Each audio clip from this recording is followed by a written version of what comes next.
वैसे तो निकाय चुनाव के बाद से ही अखिलेश यादव ने दलित और पिछड़ा वोट बैंक पर दावेदारी बढ़ा दी थी, लेकिन अब दलित और पिछड़ा वर्ग के साथ अल्पसंख्यक समाज को मिलाकर पीडीए का जो नारा दिया है, उसने राजनीति का पहिया पूरी रफ्तार से घुमा दिया है।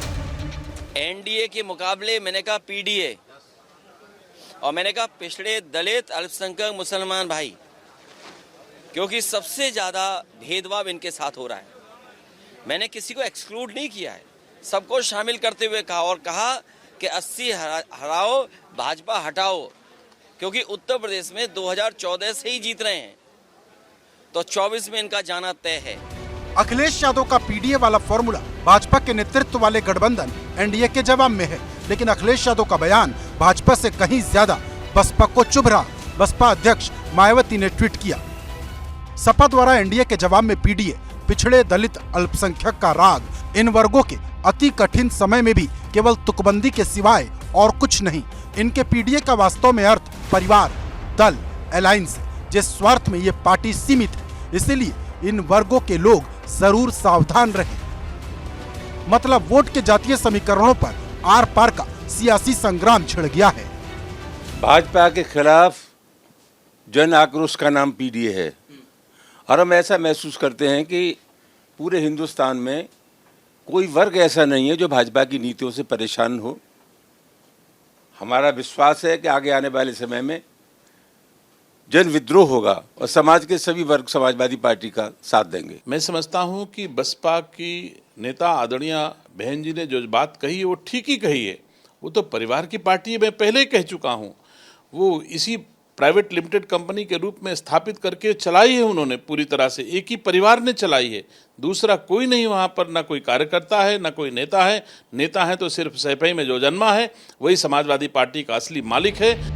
यहाँ समझने वाली बात यह है कि लोकसभा चुनाव के लिए सपा हो या फिर बसपा, दोनों ही पार्टियां जाति की धुरी पर नए समीकरणों की तलाश में जुटी हैं, तो भाजपा भी पीछे नहीं है। सूत्रों के मुताबिक सपा की जाति के आधार पर बने छोटे दलों को साथ लेकर चुनावी मैदान में उतरने की तैयारी है। सपा की रणनीति MY फैक्टर से आगे दलित, ओबीसी और मुस्लिम समाज को एक मंच पर लाने की है, तो वहीं बसपा सोशल इंजीनियरिंग के जरिए दलित, ओबीसी और मुस्लिम वर्ग के बीच पैठ मजबूत करने में जुटी है। बसपा का नारा है, वोट हमारा, राज तुम्हारा नहीं चलेगा, जबकि सपा ने 80 हराओ भाजपा को हटाओ का नारा बुलंद कर दिया है।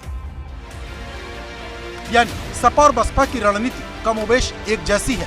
फर्क सिर्फ इतना है कि बसपा गठबंधन से अलग अकेले दम पर पूरी ताकत दिखाने की तैयारी कर रही, तो सपा को गठबंधन से इनकार नहीं। लेकिन यूपी में सपा की तैयारी भाजपा के खिलाफ बड़े गठबंधन की उम्मीद पाले कांग्रेस की धड़कन बढ़ा रही है। इस समय एकता की बातें होनी चाहिए।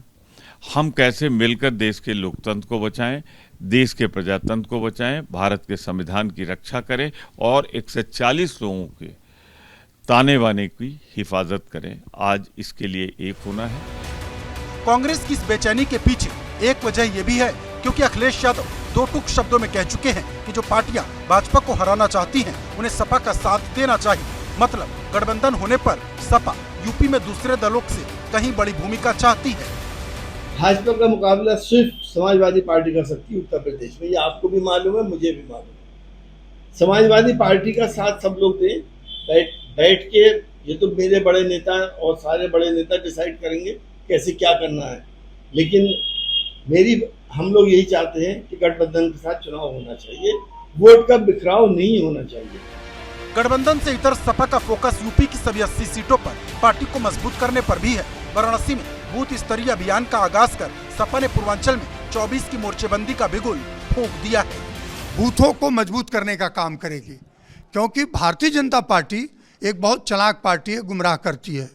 इसलिए समाजवादी पार्टी के लोग संगठन को मजबूत करके भारतीय जनता पार्टी के जो झूठ का पर्दाफाश करने का काम हम बूथ स्तर पर करेंगे, गांव स्तर पर करेंगे, मोहल्ले स्तर पर करेंगे।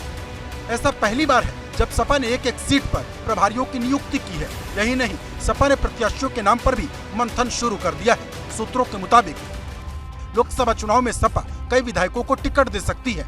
लोकसभा प्रभारी बनाए गए कई नेता भी उम्मीदवार हो सकते हैं। कन्नौज, मैनपुरी, फिरोजाबाद, आजमगढ़ और बदायूं सीट पर परिवार के सदस्य चुनाव लड़ सकते हैं। धर्मेंद्र यादव, अक्षय यादव, तेज प्रताप यादव और शिवपाल यादव उम्मीदवार हो सकते हैं। अवधेश प्रसाद को अयोध्या से प्रत्याशी बनाया जा सकता है। गाजीपुर से सपा विधायक ओम प्रकाश सिंह प्रत्याशी हो सकते हैं। लोकसभा चुनाव में प्रदेश अध्यक्ष नरेश उत्तम पटेल को भी उतारा जा सकता है। मतलब सीधा और साफ है कि सपा ने आने वाले लोकसभा चुनाव में पूरी ताकत झोंकने की तैयारी शुरू कर दी है।